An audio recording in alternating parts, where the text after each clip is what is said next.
Okay, वापस आते हैं हमारे टॉपिक के ऊपर। लास्ट टाइम आप लोगों ने लीनियर रिग्रेशन के बारे में चीजें समझने की कोशिश की थी। हमारे पास एक सिंपल फार्मूला था h of theta equals to mx plus c।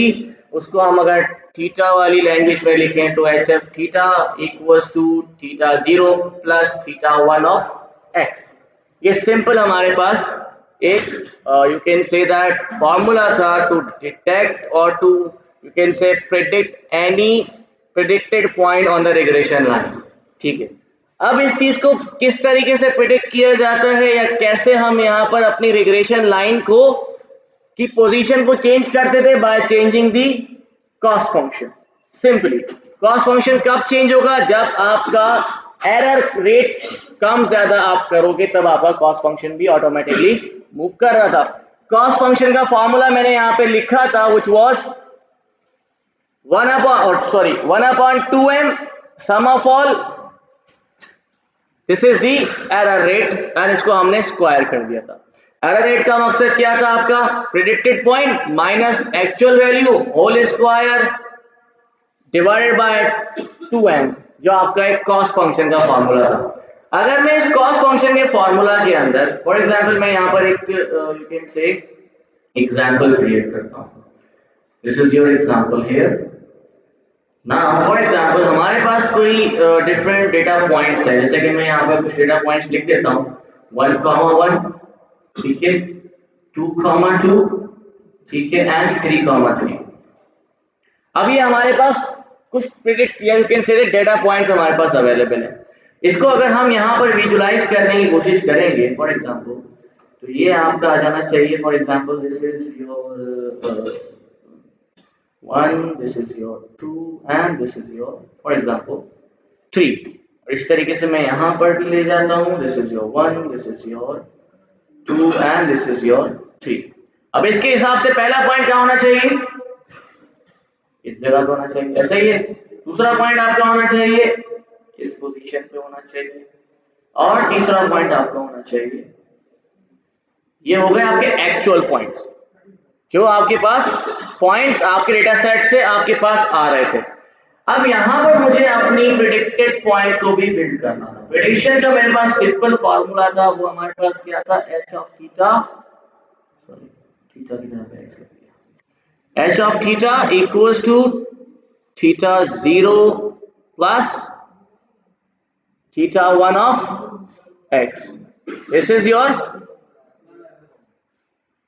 मतलब आपका प्रेडिक्टेड पॉइंट को फाइंड आउट करने के लिए इन लीनियर रिग्रेशन। ठीक है, इसी फॉर्मूला को अप्लाई करके अगर मैं फॉर एग्जांपल यहाँ पर अप्लाई करूंगा तो सबसे पहले मुझे यहाँ पे थीटा 0 और थीटा 1 इनिशियलाइज करना पड़ेगा रैंडमली, क्योंकि मैंने आपको कहा था ये रैंडमली इनिशियलाइज होता है वंस।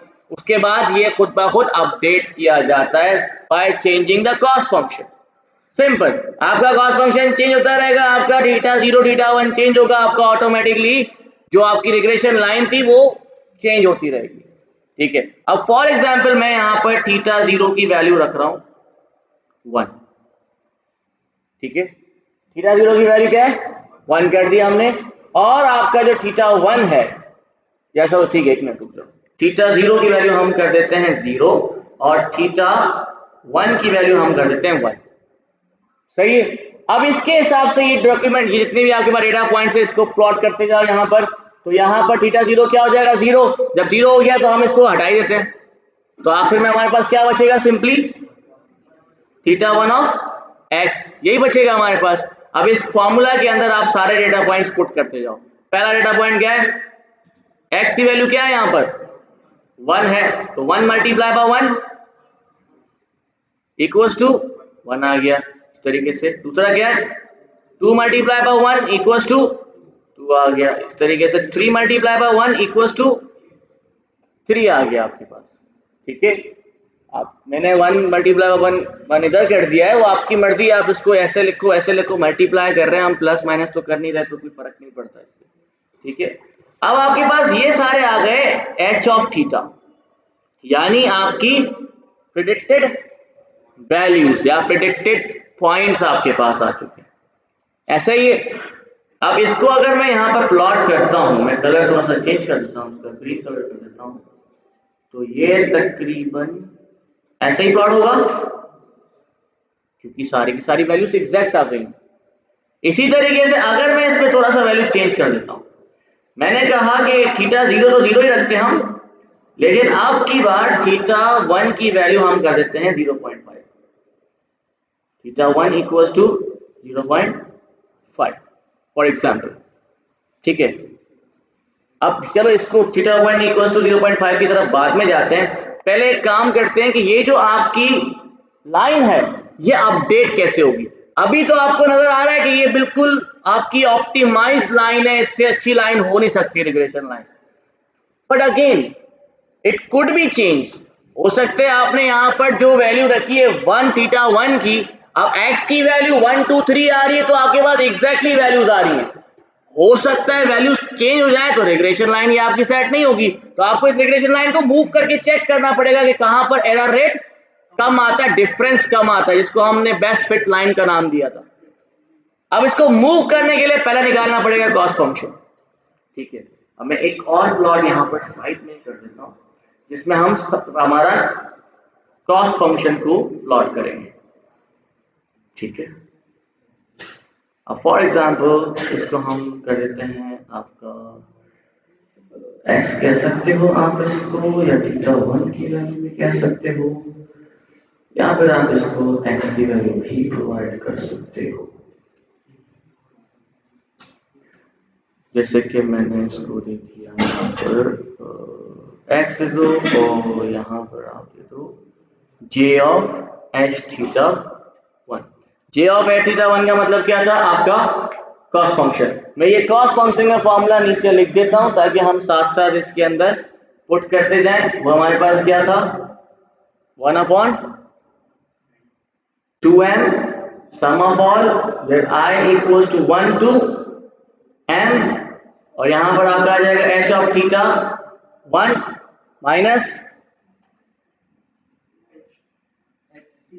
y आएगा ना, प्रेडिक्टेड पॉइंट थी ना, एरर रेट यही था ना आपका। ठीक है, h ऑफ थीटा 1 डायरेक्ट पूरा नहीं लिखते हम, हर प्रेडिक्टेड पॉइंट का हो जाएगा, तो इसलिए हम यहाँ पे लिख देते हैं xi माइनस सॉरी yi, मतलब और होल स्क्वायर। ठीक है, इस 2 को कैंसिल करने के लिए हमने एक 2 यहाँ पे लगाया था। ठीक है, इसको हम लिख देता हूँ मैं यहाँ पे j ऑफ h थीटा। ठीक है, इसी फॉर्मूला के अंदर हम वैल्यू को पुट करते हुए जाते हैं। अब हमारे पास एक्चुअल वैल्यू भी अवेलेबल है और प्रेडिक्टेड वैल्यू भी अवेलेबल है, सम ऑफ ऑल है, तो इसको हम इस तरीके से लिखेंगे। टोटल हमारे पास कितने हैं ये डेटा पॉइंट्स, 3, तो 2 मल्टीप्लाई बाय 3, तो इसको मैं 1/6 लिख सकता हूँ, बिल्कुल लिख सकता हूँ, मल्टीप्लाई बाय, क्योंकि हमने सम ऑफ ऑल किया था, सम ऑफ ऑल है ना ये, सम ऑफ ऑल का मतलब क्या होता है, पहला प्रेडिक्टेड पॉइंट क्या है 1 माइनस ओरिजिनल पॉइंट क्या है 1 प्लस, दोबारा दूसरा प्रेडिक्टेड पॉइंट क्या है माइनस ओरिजिनल पॉइंट क्या है 2 है ना, प्लस तीसरा भी 3 और उसके बाद माइनस 3, और ये हो गया आपका, क्योंकि प्लस माइनस कर रहे हैं ऐसा ही है भाई। ये फॉर्मूला के अंदर मैं होल स्क्वायर भूल गया, मैं होल स्क्वायर। अब क्योंकि आपको पता है ये सारी वैल्यू 0 आएगी, 0 स्क्वायर 0 इक्वल्स टू ऑलवेज 0, तो ये आपका हो जाएगा 1/6 which is equals to again multiply by 0 again equals to 0। तो यहां पर आपके पास कॉस्ट फंक्शन क्या आ गया 0 आ गया। ठीक है, काम करते हैं, इसको जरा मिटा देता हूं। This is our H theta 1, और सॉरी थीटा 1 ही है हमारा, क्योंकि देखो थीटा 1 हमने ऊपर क्या रखा था, थीटा 1 की वैल्यू हमने क्या रखी है 1 रखी है। तो अब हम कह रहे हैं यहां पर for example this is your theta 1, मैं यहां लिख देता हूं 1 हो गया, 2 हो गया, 3 हो गया, 4 हो गया, 5 हो गया। ठीक है, इस तरीके से यहाँ पर हम ले आते हैं, मैं अलग अलग वैल्यू देता हूँ, 0.5 हो गया, ठीक है, 1 हो गया, 1.5 हो गया, अलग अलग वैल्यूज में यहाँ पे सेट कर रहा हूँ, 2 हो गया, 2.5 हो गया फॉर एग्जांपल।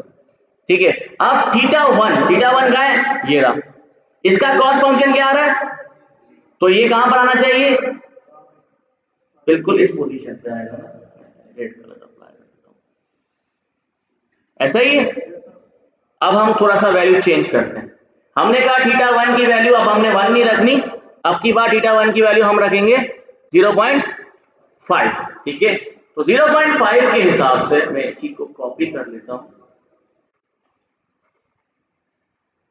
इसको कॉपी करते हैं और नीचे ले आते हैं दोबारा यहाँ पर, ठीक है। और अब हम कह रहे हैं इसको कि भाई यहाँ पर जो हमारा ये जो थीटा 1 है ये 0.5 लिख देते हैं यहाँ पर, दिस इज अवर 0.5। अब 0.5 के हिसाब से हमें एच थीटा फाइंड आउट करना है, H theta of x find out करना है। अगेन उसकी उसका फॉर्मूला क्या था, एच नहीं, theta 0 plus theta 1 of x, ऐसा ही था ना फॉर्मूला। बट थीटा 0 कितना है, 0 है, तो दोबारा ये क्या बन जाएगा आपका, थीटा 1 ऑफ एक्स बचेगा, ये प्लस कर रहे हैं ना हम यहाँ पे। अब इस पे फॉर्मूला में पुट करते जाओ, एक्चुअल वैल्यू क्या, थीटा 0 का क्या, थीटा 1 की वैल्यू क्या है 0.5 मल्टीप्लाई बाय एक्चुअल वैल्यू क्या, एक्स क्या है आपका 1 व्हिच इज इक्वल टू 0.5, ठीक है। तो दूसरे पे आ जाते हैं, 0.5 multiply by 2 which is equal to 1, 0.5 multiply by 3 which is equal to 1.5। तो इसके हिसाब से अब जो आपके पास लाइन बननी चाहिए वो कैसी बनेगी, मैं पॉइंट्स यहाँ पर ग्रीन कलर में बना देता हूं। सबसे पहला x1 के लिए वैल्यू क्या बन रही है, तो ये आ जाएगी इस पोजीशन पे, ऐसा ही है। 2 के लिए क्या बन रही है, इस जगह पर आ जाएगा। 3 के लिए क्या बन रहा है, इस जगह पर आ जाएगा। इसके ऊपर लाइन बना दो आप,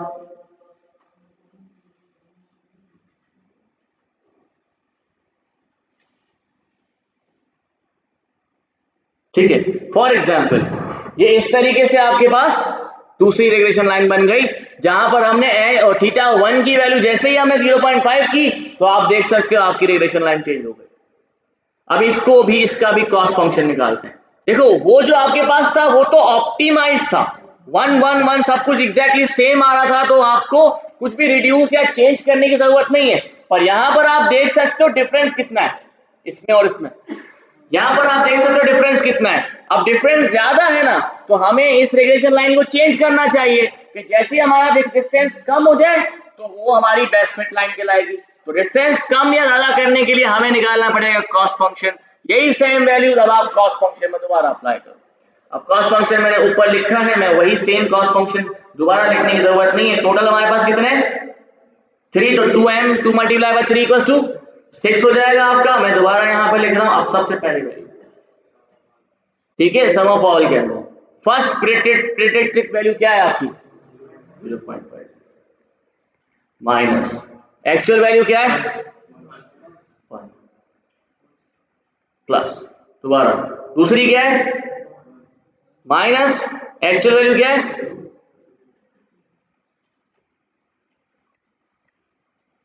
दोबारा प्लस, प्रेडिक्टेड वैल्यू क्या है आपकी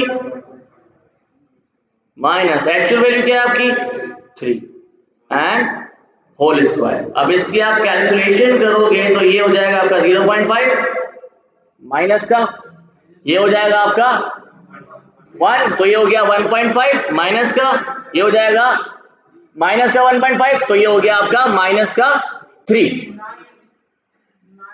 कौन बोला 9, अब तो होल स्क्वायर लगाओगे तो 9 हो जाएगा, होल स्क्वायर लगा देंगे आप, आपके पास आ जाएगा 9 की वैल्यू। अब ये आपके पास वैल्यू आनी चाहिए 9/6, ठीक है, which is again equals to 1.5, ऐसे ही है ना। अब ये 1.5 आपका क्या है j of theta h of theta 1। अब ये बेसिकली आपका कॉस्ट फंक्शन हो जाएगा। इसी पॉइंट 1 को अब हम यहाँ पे वापस प्लॉट करते हैं। अब बताओ क्या था इसकी वैल्यू 1.5 और थीटा 1 कितना था भाई, थीटा 1 0.5 था ना, तो इधर आओ देखो थीटा 1 इधर होना चाहिए 0.5 और वैल्यू कितनी आ रही थी इसकी 1.5, तो ये होनी चाहिए इधर, ठीक है। इसी तरीके से हम थीटा 1 को चेंज करते जाएंगे, थीटा 0 को चेंज करते जाएंगे, आपका ये कॉस फंक्शन चेंज होता रहेगा। जब चेंज होता रहेगा तो हो सकता है कभी आपके पास ये पॉइंट आ रहा हो, कभी आपके पास ये पॉइंट आ रहा हो, कभी आपके पास ये पॉइंट आ रहा हो, कभी आपके पास ये पॉइंट आ रहा हो, कभी इस तरह पॉइंट आ रहा होगा, इधर पॉइंट आ जाए, इधर पॉइंट आ जाए, इधर पॉइंट आ जाए, इधर पॉइंट आ जाए, इधर पॉइंट आ जाए और इधर पॉइंट आ जाए। इसको हम कहते हैं gradient descent. This is your gradient descent. Gradient descent कब काम आता है, या फिर आप इसको कह सकते हो ऑप्टिमाइजर।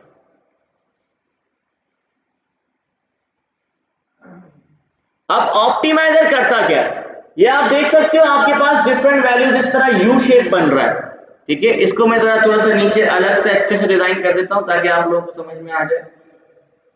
आपके पास जब इस तरह आप कॉस फंक्शन को प्लॉट करते जाओगे तो एक कंप्लीट इस तरीके से यू शेप बन सकता है जब आप इसको डिफरेंट वैल्यूज के साथ चेंज कर रहे होते हो, ठीक है। उसके लिए हमारे पास क्या होता है, फॉर एग्जांपल इसको हम कहते हैं ग्रेडियंट डिसेंट, और ग्रेडियंट डिसेंट किस तरीके से दिखता है वो मैं आपको दिखा देता हूं। फॉर एग्जांपल अभी फिलहाल हम बात कर रहे हैं सिर्फ 1x वैल्यू और 1y वैल्यू के ऊपर, मल्टीपल x की वैल्यूज के ऊपर बात नहीं हो रही है, ठीक है, क्योंकि जाहिर सी बात है मैं उसको प्लॉट नहीं कर सकता यहाँ पे अपने हाथों से। दोबारा करते हैं, हमने सिंपली क्या करना है, इस तरीके का आपके पास एक शेप बन जाता है जिसके अंदर आपके पास डिफरेंट कॉस फंक्शंस की वैल्यूज को आप प्लॉट करते हो। अब फॉर एग्जांपल आपके पास एक डेटा पॉइंट इधर है, ठीक है, इधर है डेटा पॉइंट, इधर डेटा पॉइंट है, इधर डेटा पॉइंट है, इधर डेटा पॉइंट है। ये डेटा पॉइंट बन कैसे रहे, आप x1 की वैल्यू और सॉरी थीटा 1 की वैल्यू और थीटा 0 की वैल्यू चेंज कर रहे हो, आपके पास कॉस फंक्शन के ये डिफरेंट पॉइंट्स बन रहे हैं। सिर्फ आप उसको चेंज कर रहे थे, आपके पास पॉइंट्स चेंज हो रहे थे, ठीक है। अब हमें क्या करना है, ग्रेडियंट डिसेंट करता क्या है, ऑप्टिमाइजर क्या करता है, ग्रेडियंट डिसेंट का ऑप्टिमाइजर। अगर आपको कॉस फंक्शन को रिड्यूस करना है, क्योंकि देखो हमें कॉस फंक्शन रिड्यूस करना था ना, अगर आप यहां पर देखो जो बेस्ट फिट लाइन थी कॉस फंक्शन उसका क्या था, ये थी ना आपकी बेस्ट फिट लाइन, यहां पर थीटा 1 क्या था, अबे भाई याद रखो ना चीजें, 1 था ना यहाँ पे, जब 1 था ये, इसका जब हमने कॉस फंक्शन निकाला तो उसकी वैल्यू क्या आई थी आपके पास, 0 आई। जब कॉस फंक्शन 0 हो गया आपकी line exactly perfect best fit line बन गई थी। जब हमारे पास हमने इसको 0.5 पे ले गए, अब आपके पास कॉस फंक्शन क्या आया था 1.5। जब 1.5 को हमने यहाँ पे प्लॉट किया, for example this was your best fit line, this is your 1.5। एक और आपने वैल्यू चेंज किया, आपने रखा भाई थीटा 1 की वैल्यू हम रख रहे हैं 1.5, आपने चेंज कर दिया उसको, तो हो सकता है वैल्यू आपकी इधर आ जाए। एक और वैल्यू आपने चेंज की, हो सकता है वो यहां पर आ जाए। अब ये चेंज करते जाएंगे जब तक हम इस 0 पे नहीं पहुंचते। ये जो 0 पॉइंट है इसको आप कह सकते हो ग्लोबल मिनिमम। ये होता है आपका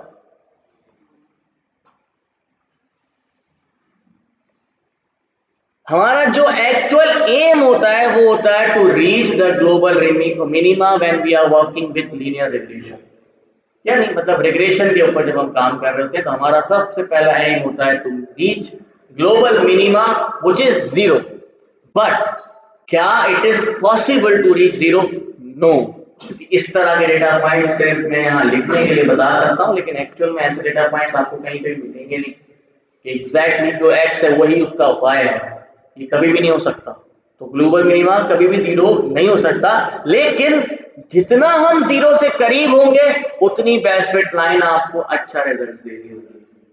एरर रेट कम आ रहा होगा, क्योंकि एरर तो आएगा लेकिन रेट कम होगा, ठीक है। अब इधर आ जाते हैं वापस। This is your global minima which is 0, ठीक है, मैं यहाँ लिख देता हूँ यहाँ पे this is your global minima. हमें यहाँ पे पहुंचना है, हंसना नहीं, यहाँ हमें पहुंचना है फॉर एग्जाम्पल।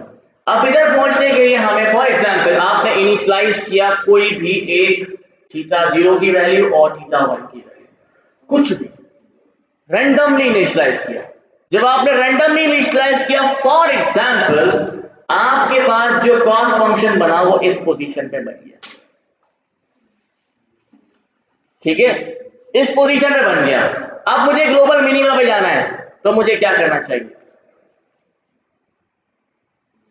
मैं डेटा पॉइंट पीछे लाऊंगा ना, रिवर्स में जाऊंगा, पीछे जाऊंगा, ऐसा ही है। अब ये पीछे कैसे जाएगा, for that we will find this is the optimizer, ठीक है। ऑप्टिमाइजर का काम होता है कॉस्ट फंक्शन को रिड्यूस करना या इंक्रीज करना, ठीक है। जो वैल्यू कॉस्ट फंक्शन आपको प्रोवाइड कर रहा है उसको रिड्यूस या इंक्रीज कौन करेगा, आपका ऑप्टिमाइजर, जो अभी हम यूज कर रहे हैं दैट इज ग्रेडियंट डिसेंट। और भी बहुत सारे ऑप्टिमाइजर हमारे पास हैं, डिफरेंट टेक्निक्स हैं हमारे पास। This is the simplest technique that is known as gradient decent.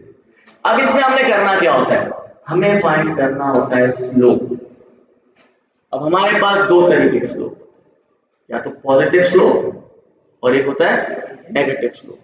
Positive slope क्या, नेगेटिव स्लोप क्या, फॉर एग्जाम्पल इसकी अगर हम बात करें, दिस इज योर, अगर आप कहते हो j ऑफ एस θ1 और this is your for example θ1, for example अभी हम सिर्फ θ1 की बात कर रहे हैं, θ0 को मैं अभी रिड्यूस या कम ज्यादा नहीं कर रहा हूं, मैं सिर्फ θ1 की बात कर रहा हूं फिलहाल, ठीक है। इसकी जगह पे फिर θ0 आ जाएगा, अभी फिलहाल हम इसकी बात कर रहे हैं। अब फॉर एग्जाम्पल स्लोप कैसे फाइंड आउट होगा, स्लोप फाइंड आउट करने के लिए दो पॉइंट्स देखने पड़ेंगे, ठीक है। एक तो पॉइंट आपका ये हो गया, दूसरा for example this is your point. अब इन दोनों के दरमियान देखा जाए, स्लोप फाइंड आउट करेंगे दोनों के दरमियान। अब यहां पर स्लोप पॉजिटिव आ रहा है या फिर नेगेटिव आ रहा है, how do we can calculate. अगर आप देखो कि एस आपका θ1 की वैल्यू हम रिड्यूस करेंगे तो आपका कॉस्ट फंक्शन नीचे जाएगा, ग्लोबल मिनिमा की तरफ जाएगा। अगर फॉर एग्जांपल आपका डेटा पॉइंट इधर आ रहा है तो यहां पर आपको इंक्रीज करना पड़ेगा किसको, θ1 को। जैसे हम इसको इंक्रीज करते जाएंगे ये फिर नीचे आता रहेगा, तो इसको हम कहते हैं, आप देख लो, ये देखो ये यहां से ऊपर जा रहा है ना, तो हमें इसको रिवर्स लाना है, तो this is known as positive slope.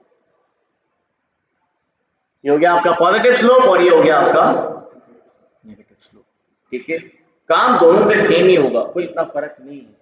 बस आपको ये पता होना चाहिए कि जब वैल्यू नेगेटिव में जाएगी तो आपकी θ1 की वैल्यू इंक्रीज होती जाएगी, कॉस्ट फंक्शन आपका रिड्यूस होता जाएगा। अब इसके लिए हमें निकालना पड़ेगा सिंपल स्लोप, और स्लोप फाइंड आउट करने के लिए हमारे पास एक सिंपल सा फंक्शन है जिसको हम कह सकते हैं, यू कैन से आपका ऑप्टिमाइजर।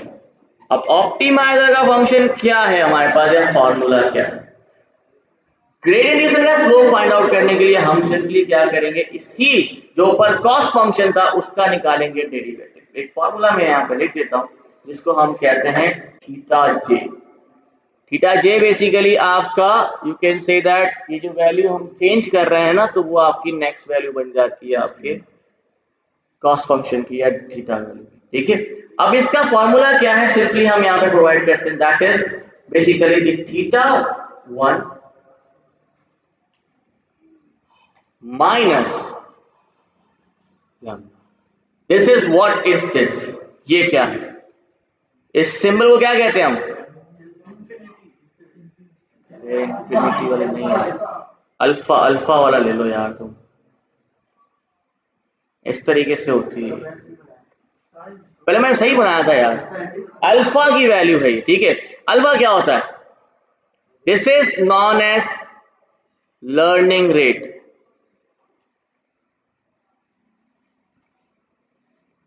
लर्निंग रेट क्या काम करता है, लर्निंग रेट काम करता है आपकी इस पोजीशन को चेंज करने के लिए। अब फॉर एग्जांपल अगर मैं यहाँ पे कह रहा हूं भाई जो लर्निंग रेट है हमारा 0.001, ठीक है, अब ये बहुत छोटा लर्निंग रेट है, इसका मकसद क्या है, इतना कम लर्निंग रेट रखने का फायदा क्या होगा? क्योंकि आप देख रहे हो हमें यहाँ पर डेटा पॉइंट को मूव करने के बाद पहले यहाँ पहुंचेगा, हो सकता है उसके बाद आप आगे जाओ तो फिर यहाँ पहुंच जाए। इस तरीके से आपके पास डेटा वैल्यूज चेंज होती जाएंगी जब तक हम ग्लोबल मिनिमा पे नहीं पहुंचते। अब लर्निंग रेट का इसमें क्या काम होता है? ये जो आपके पास पॉइंट्स चेंज हो रहे हैं इसको हेल्प आउट करता है to basically change the data point. अब फॉर एग्जांपल आप कहोगे सर अच्छा एक चीज और है, the smallest the learning rate increases the time of reducing the cost function, time increase हो जाएगा। ग्लोबल मिनिमा पहुंचने पे आप लोगों को थोड़ी सी ज्यादा टाइम लगेगा आपको ग्लोबल मिनिमा में पहुंचने में। अब एक सवाल आता है कि सर अगर आपको लगता है कि हम इतना छोटा लर्निंग रेट रख रहे हैं तो ग्लोबल मिनिमा में पहुंचने में इतना टाइम लग रहा है तो इससे अच्छा हम लर्निंग रेट बढ़ा देते हैं। हम कहते हैं कि भाई डायरेक्ट आप रख दो भाई फॉर एग्जांपल 1000। एग्जैक्टली अब मैंने 1000 कर दिया। अब 1000 में क्या होगा कि हो सकता है अब क्या होगा, फॉर एग्जांपल आप इस डेटा पॉइंट पे थे, ये डायरेक्ट यहाँ पहुंच जाएगा, यहां से यहां पहुंच जाएगा, इधर से इधर पहुंच गया, इधर से इधर पहुंच गया, यहां पहुंच गया, हर जगह पे इधर उधर जंप कर रहा होगा, लेकिन हो सकता है कभी भी आपके ग्लोबल मिनिमा पे पहुंचे ही ना। इसलिए slowest learning increase the more accurate results. जितना कम लर्निंग रेट होगा आपके रिजल्ट्स और अच्छे एक्यूरेट हो सकते हैं, तो इसलिए हम इसको कम ही रखते हैं। अब फॉर्मूला हमारे पास क्या है, θ1 minus alpha derivative of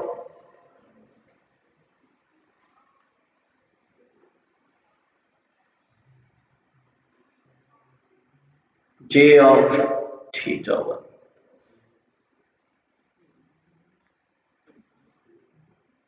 That's it. This is the formula.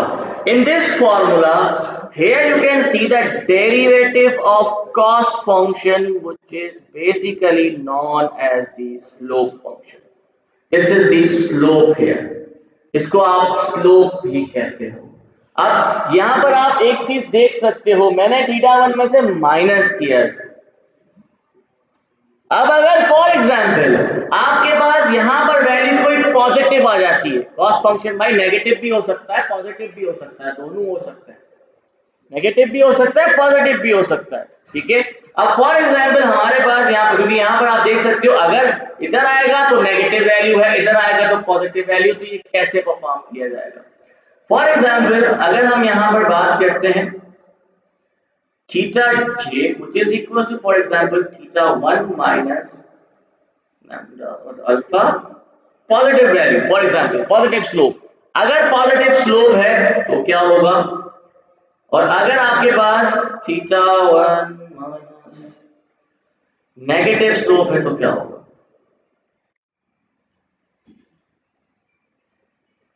अब आप एक चीज वैसे ही नोट करो, फॉर एग्जांपल यहां पर वैल्यू आपके पास क्या है पॉजिटिव, मल्टीप्लाई बाय अल्फा इतना कोई फर्क नहीं दिखाएगा, ठीक है।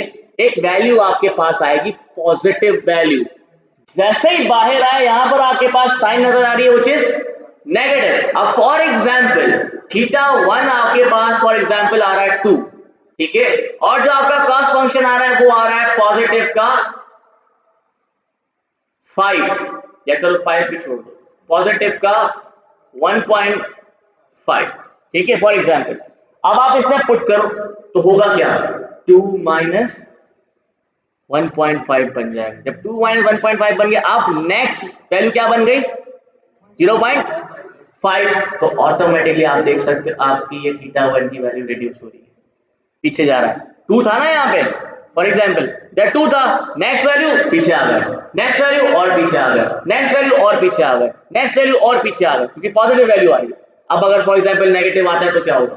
अब फॉर एग्जांपल यहीं पर हम बात करते हैं कि आपके पास θ1 की वैल्यू आ रही है 0.5, ठीक है, और जो आपका कॉस्ट फंक्शन नेगेटिव आया है वो आया है माइनस का 1, इसमें अप्लाई करो 0.5 minus minus minus equal two plus, तो प्लस का 1 हो गया, तो अब ये बन गया नेक्स्ट 1.5, तो automatically for example this is your 0.5, तो ये ऑटोमेटिकली आगे चला जाएगा इस तरीके से, नेक्स्ट वैल्यू और आगे चली जाएगी, नेक्स्ट वैल्यू और आगे चली जाएगी, ऊपर क्यों जाएगा, θ1 की वैल्यू इधर जा रही है ना, x पर है ना वो, क्यों जा रही है, तो ये आगे जा रहा है ना, एक्स की वैल्यू जा रही है, ऊपर क्यों जाएगा, एक्स की वैल्यू आगे जा रही है, तो ऑटोमेटिकली ये यू कैन से दैट आगे हो रहा होगा। तो जब आपके पास स्लोप पॉजिटिव है तो खुद ब खुद आपका θ1 रिड्यूस हो रहा है, पीछे हो रहा है। This is the magic of gradient descent, जो आपका ये ग्रेडियंट डिसेंट अप्लाई करता है। सिंपल, इसमें कोई भी सवाल है यू में आस्क, इसको हम प्रैक्टिकली भी परफॉर्म करेंगे कि ग्रेडियंट डिसेंट कैसे परफॉर्म किया जा सकता है। Simple gradient descent already applied होता है on your linear regression model, already applied है। आप इसको और बेहतर कर सकते हो by applying using stochastic linear regression या स्टोकेस्टिक ग्रेडियंट डिसेंट आप यूज कर सकते हो। स्टार्ट करते हैं। अच्छा, this was in just one x variable, एक ही एक्स का वेरिएबल था, मल्टीपल नहीं था। तो फिर क्या करेंगे, तो मल्टीपल के लिए मैं यहाँ पे बना तो नहीं सकता हूँ, लेकिन मैं 3D डायमेंशन में आपको समझाने की कोशिश करता हूँ। क्योंकि देखो आपके एक्स के वेरिएबल्स या फीचर्स कितने भी हो सकते हैं, ठीक है। फॉर एग्जाम्पल हमने पता है ये कैसे बनेगा, इस तरीके से आपके पास एक u बन जाता है, और मैं इसको अब ये देख रहे हैं आपके पास चारों तरफ से आपके पास है। अब for example this is for your θ1, this is for your θ2, this is for your θ3, this is for your θ4, this is your θ5। सबको नीचे लेकर आना है, सबको ग्लोबल मिनिमा के पास लेकर आना है बाय यूजिंग ग्रेडियंट डिसेंट। तो हर फीचर के ऊपर अलग से अप्लाई हो रहा होगा, ठीक है।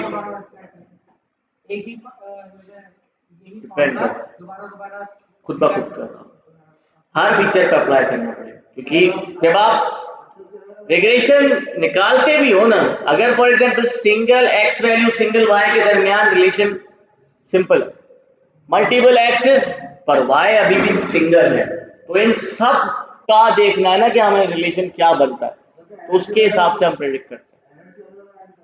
सबके एरर अलग होंगे, सबका कॉस्ट फंक्शन अलग होगा, सबके एरर अलग होंगे, सबका लॉस फंक्शन अलग होगा, और सबका ग्रेडियंट डिसेंट भी अलग बनेगा, ठीक है। अब इसको अगर आप वैसे देखो तो आप खुद ही इमेजिन कर सकते हो, 3 डायमेंशन के अंदर आप एक बाउल ले लो, ठीक है, और बीन्स ले लो आप, ठीक है। अब हर फॉर एग्जांपल 4-5 बीन्स ले लो, हर बीन अपना इंडिविजुअली नीचे ग्लोबल मिनिमा के पास जा रहा होगा, ठीक है। इसको हम कह सकते हैं representation of gradient descent applying on multiple x features, ठीक है, क्योंकि वाई हमेशा एक ही होता है। इसमें कोई भी सवाल है तो पूछ सकते हो। Any question you may ask.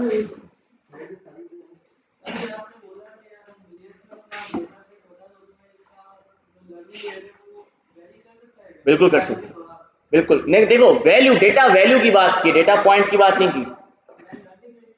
मैं वही बता रहा हूं आपको, डेटा वैल्यू कितनी बड़ी है। अगर डेटा वैल्यू मतलब एक पॉइंट उसकी वैल्यू ही मिलियंस 10 मिलियंस है फॉर एग्जांपल, तो वहां लर्निंग रेट अफेक्ट करेगा। अब उसको फिर आप दूसरी तरीके से भी कम कर सकते हो, कैसे, by you can say that scaling that feature to a single value.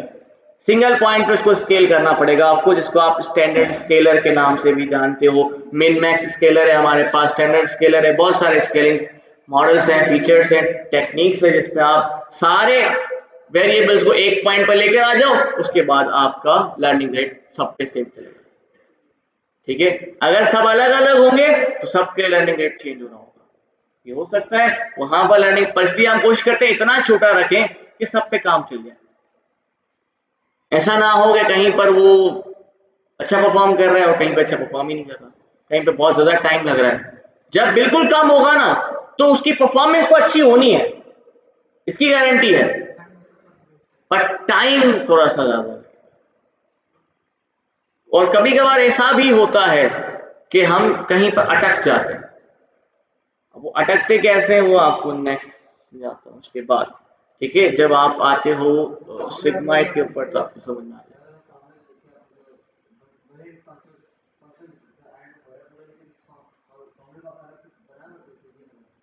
PDF मैं बना रहा हूँ, ठीक है, वो मैं आप लोगों को प्रोवाइड करूँगा। मैंने तकरीबन उसमें सारी चीज़ें तकरीबन लिखी हैं, लीनियर रिग्रेशन भी लिखा है, लॉजिस्टिक रिग्रेशन के बारे में भी उसके अंदर काफ़ी चीज़ें मैंने इंक्लूड की हुई हैं, और जितने भी मॉडल्स हमने यहाँ पे पढ़ने हैं सबकी मैथमेटिक्स भी उसमें होगी, और साथ में प्रैक्टिकल इम्प्लीमेंटेशन उसमें नहीं होगी, बट फार्मूलाज और मैथमेटिकल रिप्रेजेंटेशन, ज्योमेट्रिकल रिप्रेजेंटेशन वो सब उसमें है, ठीक है। वो मैं आप लोगों को अराउंड आफ्टर दिसंबर 20 में प्रोवाइड कर दूँगा, क्योंकि उस पर मैं काम कर रहा हूँ, काफ़ी पहले से कर रहा हूँ, लेकिन जाहिर सी बात है पूरा डॉक्यूमेंट कम्प्लीटली बनाने में थोड़ा टाइम लगता है, ठीक है।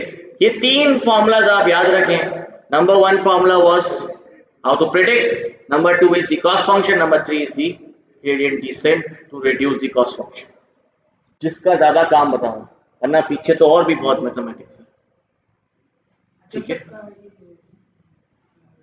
कॉस्ट फंक्शन रिड्यूस करने के लिए ग्रेडियंट डिसेंट की इस्तेमाल करेंगे, इसके अलावा और भी है। और देखो कॉस्ट फंक्शन अभी फिलहाल हम सिर्फ बात कर रहे हैं लीनियर रिग्रेशन की, आगे आओगे लॉजिस्टिक रिग्रेशन आ जाए, वहाँ चीज़ें चेंज है।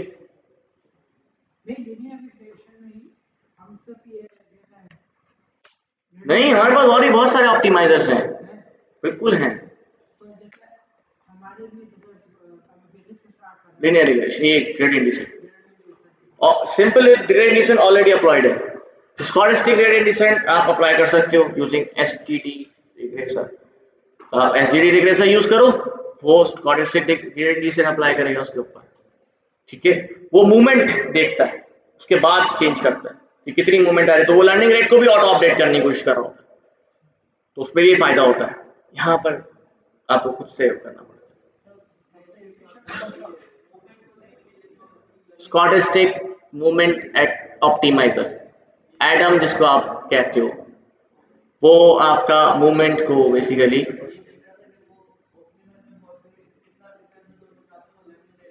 एग्जैक्टली वो खुद इसको अपडेट कर रहा था। ये सिंपल है, एक लर्निंग रेट दे दिया, बस वो उसी पे उसको चला रहा होगा, ठीक है। तो ऐसी बात है, आस्ते आस्ते एडवांस पे जाएंगे, अभी फिलहाल यहीं तक अच्छा है। इसमें कोई भी सवाल है तो आप मुझसे पूछ सकते हैं, any question you may ask. अब आते हैं थोड़ा सा हम इसमें देखते हैं कि हम यहाँ पर हमारे मॉडल को किस तरीके से इवेल्युएट किया जा सकता है। अब इवेल्युएशन मैट्रिक्स क्या होता है, किसी को पता है? इवेल्युएशन मैट्रिक्स या परफॉर्मेंस मैट्रिक्स,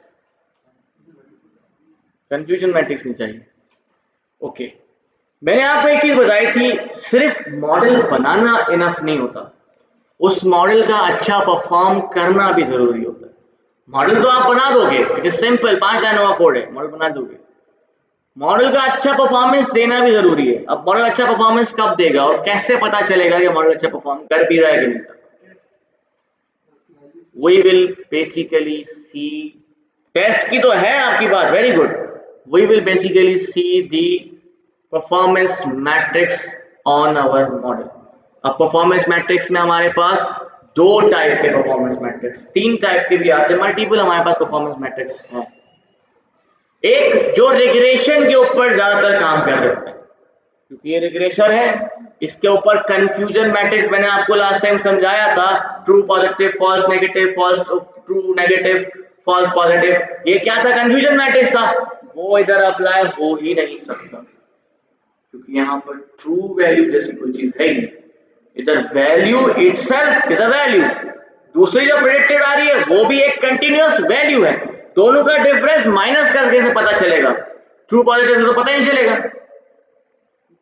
तो यहाँ पे कंफ्यूजन मैट्रिक्स तो अप्लाई किया नहीं जा सकता, तो जो कंफ्यूजन मैट्रिक्स से रिलेटेड परफॉर्मेंस मैट्रिक्स थे उसको हम काट देंगे, जिसमें आपके पास एक्यूरेसी रेट, नाम सुना होगा आपने, F1 score, recall, precision grade, specificity, ये सारे वो चीजें हैं जो बेसिकली कंफ्यूजन मैट्रिक्स के ऊपर डिपेंड करती है। यहां पर हमारे पास क्या क्या है? यहाँ हमारे पास है mean square error, means absolute error और R square. Let me show you the document, here is the document.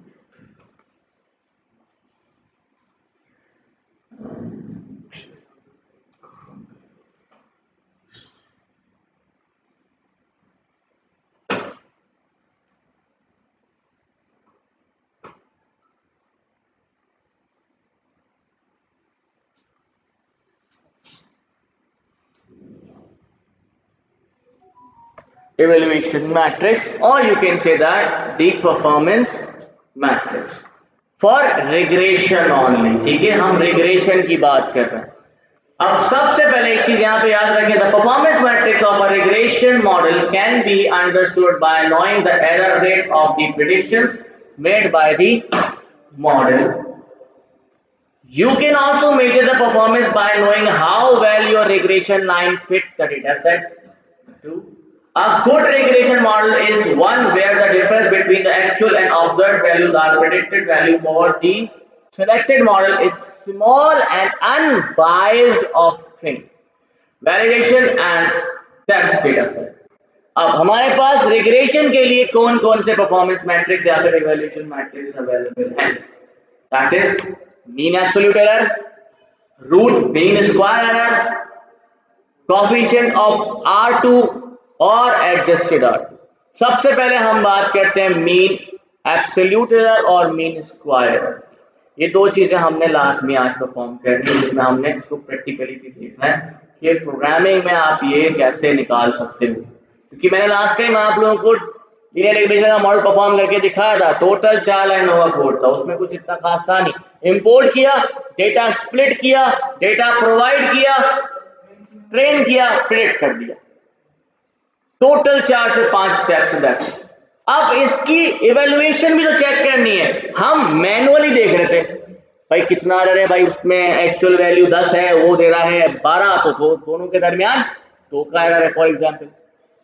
तो ये चीजें आप डायरेक्टली यूज कर सकते हो, क्योंकि देखो हमारे पास टेस्टिंग सेट 200 डेटा पॉइंट्स भी हो सकते हैं, 2000 डेटा पॉइंट्स भी हो सकते हैं, 20,000 भी हो सकते हैं. आप 20,000 के दरमियान अगर आप डिफरेंस देखो तो कैसे देखोगे? It's impossible. मैनुअली तो देख ही नहीं सकते. आप बोलोगे सर शुरू के 10 देख लेंगे, तो हो सकता है 10 शुरू के 10 को छोड़ के उसके बाद वाले सारे सही प्रेडिक्ट किए उसमें, फिर क्या करेंगे हम? तो इसलिए हम डायरेक्टली हमारे डिफरेंट परफॉर्मेंस मैट्रिक्स यूज करते हैं. अब सबसे पहले हम आते हैं मीन एब्सोल्यूट एरर. सॉर्ट कर ले तब भी पता नहीं चलेगा आपको. सॉर्ट कैसे करो? हाईएस्ट टू लोएस्ट, तो वो तो वैसे ही वैल्यू दिखा देगा हाईएस्ट टू लोएस्ट. अब फॉर एग्जांपल हमें एरर को हाई है या लो है वो चेक करना है ना, कि कितना एरर आ रहा है. वो कैसे फाइंड आउट होगा? वो तो आपको एक्चुअल वैल्यू मिल रही है और प्रेडिक्टेड वैल्यू मिल रही है, दोनों को माइनस करोगे फिर आपके पास एरर आएगा. मैन्युअली तो हम नहीं कर सकते, तो हमारे पास एक तरीके हैं डिफरेंट. नंबर 1 मीन स्क्वायर और मीन एब्सोल्यूट एरर. अब यहां पर एक वर्ड है मीन. मीन का मतलब एवरेज. अब एवरेज के हिसाब से हमने यहां पर एरर नोट करना. ठीक है, how we can do that? This is the simplest of all the matrices. It is measured by taking the average of the absolute difference between actual values and the predictions. Absolute difference.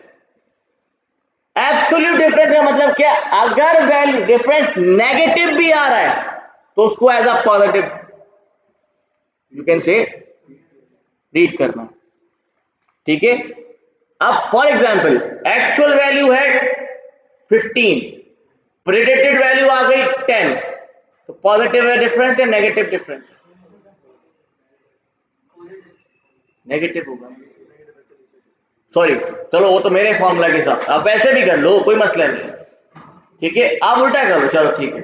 अब for example actual value 10 है, predicted value आ रही है 15, negative है positive है? Negative है, तो इसको कितना माइनस का 5 का डिफरेंस है. ऐसे ही है, -5 का एब्सोल्यूट करूंगा क्या बन जाएगा? तो इसका मतलब 5 का डिफरेंस है, नेगेटिव हो या पॉजिटिव हो, पर 5 का डिफरेंस है. तो इसी को हम क्या करेंगे यहां पर एब्सोल्यूट वैल्यू कह रहे हैं. ठीक है, simply you can see that what we have done here. हमने कहा 1 ऑफ n. 1 ऑफ n क्यों लगा रहे हैं? क्योंकि हमें मीन निकालना है. ऐसा ही है ना, multiply by sum of all y minus y hat. y hat क्या है? Predicted value. y क्या है? Actual value. एक्चुअल वैल्यू में से माइनस किया प्रेडिक्टेड वैल्यू, आपके पास पॉजिटिव या नेगेटिव का ऑप्शन आ जाएगा. इसको हमने कर दिया एब्सोल्यूट. जब आप एब्सोल्यूट करोगे तो ऑटोमेटिकली आपके पास डिफरेंस निकल जाएगा। कैसे? For example this is the as 10, ठीक है, which is the actual, you can say that point. This is basically for example data point पूरा आपको यहां पे नजर आ रहा है। अब आते हैं हम प्रिडिक्शन के ऊपर। फेलियर रेट आपके पास कितना है? एक्चुअल 15, मॉडल ने कितना प्रेडिक्ट किया? 26। डिफरेंस नजर आ रहा है? कितना डिफरेंस है? माइनस में या पॉजिटिव? नेगेटिव होगा ना, भले कोई मसला नहीं है, आप ऐसे रख दो, कोई इश्यू नहीं। एक्चुअल पहले रख रहा हूं ना मैं, एक्चुअल पहले रख के प्रेडिक्शन बाद में रखोगे तो नेगेटिव आएगी ना, क्योंकि बड़ी वैल्यू है तो नेगेटिव आ रही है आपके पास, ऐसे ही है। नीचे आ जाए। नेक्स्ट है actual value 30, predicted value still negative, नीचे इधर भी नेगेटिव, इधर आ गई आपकी पॉजिटिव, यहां पर भी पॉजिटिव, इधर भी positive. Here you can see that. अब इसको उल्टा कर दिया तब भी ठीक है, ऐसे लिखो कोई फर्क नहीं पड़ता, ठीक है। फॉर्मूला आपके ऊपर डिपेंड करता है, कोई इश्यू नहीं होता है इससे कि आप माइनस में लिखो पॉजिटिव, मतलब प्रेडिक्टेड वैल्यू पहले ले आओ या एक्चुअल वैल्यू बाद में ले जाओ, मेरा फॉर्मूले के हिसाब से ये सही है, ठीक है, दोनों चीजें सही। अब यहां पर आप देख सकते हो एक्चुअल वैल्यू कम है, वो ज्यादा है तो नेगेटिव आ जाती है, तो मुझे कंफ्यूज कर रहा है। खैर, कहने का मकसद कि आप यहां पर देख सकते हो आपके पास। अब मैं इसको करूंगा एब्सोल्यूट। जब आप एब्सोल्यूट करोगे तो ये फर्क पड़ता ही नहीं है, नेगेटिव पहले आ रही है बाद में आ रहा, कोई फर्क नहीं पड़ता। आपने एब्सोल्यूट कर देना है इसको। जब आप एब्सोल्यूट करोगे तो ये सारे के सारे पॉजिटिव एरर्स बन जाएंगे। इन सबको हमने कर दिया sum divided by total number of terms या फिर टोटल नंबर ऑफ प्रेडिक्शंस या experiments equals to 8.5। This is known as the mean square error. अब इस एरर को कम करना है, जिस रिग्रेशन लाइन में ये एरर कम होगा वो हमारी बेस्ट फिट लाइन होगी। अब इस पे हम कैसे इवेल्युएट कर सकते हैं हमारा मॉडल अच्छा परफॉर्म कर रहा है कि नहीं कर रहा? हम करेंगे डिफरेंट पैरामीटर्स को चेंज, जिसको हम कहते हैं हाइपर पैरामीटर ट्यूनिंग। अब ये हाइपर पैरामीटर ट्यूनिंग होती क्या है?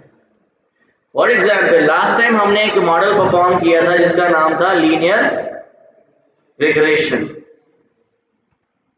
मैं यहां लिख देता हूं एस्केलॉन linear regression. This is the complete documentation of linear regression। ये मैंने या किसी थर्ड पार्टी वेबसाइट के पास नहीं जा रहा हूँ, ये पाइथन की अपनी खुद की एस्केलॉन की अपनी खुद की वो है डॉक्यूमेंटेशन है। यहाँ पर आप देख सकते हो कि जो आपका लीनियर रिग्रेशन का फंक्शन था, मतलब जो क्लास थी आपकी, ऑब्जेक्ट था, उसके पास डिफरेंट पैरामीटर्स आपको यहाँ नजर आ रहे होंगे। फिट, इंटरसेप्ट, कॉपी, तो नंबर ऑफ जॉब्स, पॉजिटिव, ये सारे हमारे पास पैरामीटर्स हैं। हम इन पैरामीटर्स को चेंज कर कर डिफरेंट यू कैन से आउटपुट्स देख सकते हैं। हो सकता है कि अगर हम इसमें से कोई ऐसा पैरामीटर चेंज करें हमारा रिजल्ट बेहतर आ जाए, तो हमें कैसे पता चलेगा कि ये बेहतर है कि नहीं? दोनों का निकालेंगे मीन स्क्वायर एरर। जब आपने मीन एब्सोल्यूट एरर निकाला दोनों का, जब आपने मीन एब्सोल्यूट एरर दोनों का निकाला, दोनों को आप कंपेयर करो, जिसका एरर कम है वो आपका बेस्ट परफॉर्मेंस रेट हो गया, ठीक है। This is how you can evaluate your regression model. अब ये चीज प्रोग्रामिंग में कैसे हो सकती है, तो मैं एक काम करता हूं, इसको करता हूं बंद।